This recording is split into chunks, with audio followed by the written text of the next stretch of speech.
Wow, অবশেষে জয়ের দেখা পেল সিলেট টাইগার্স। শক্তিশালী কুমিল্লা ভিক্টোরিয়ান্সকে হারিয়ে রীতিমতো সবাইকে তাক লাগিয়ে দিল পুচকে সিলেট টাইগার্স। এদিন শুরুতেই টসে জিতে শুরুতে ব্যাটিংয়ে নেমেছিল সিলেট টাইগার্স, যেখানে শুরুতেই ব্যাটিংয়ে নেমে শেষ পর্যন্ত 20 ওভার খেলে 177 রান সংগ্রহ করেছিল সিলেট টাইগার্স।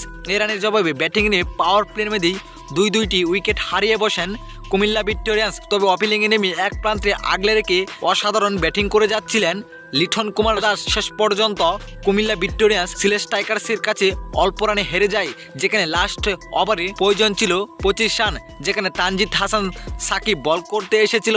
তার প্রথম বলে লিটন কুমার দাসকে সোজা বোল্ট আউট করে টেবিলে এনে ফেরেন। এদিন মাত্র 15 রানের জন্য সেঞ্চুরি পূরণ করতে পারে নাই লিটন কুমার দাস। শেষ পর্যন্ত সিলেটের কাছে কয়েক রানে হেরে যায় কুমিল্লা ভিক্টোরিয়ান্স।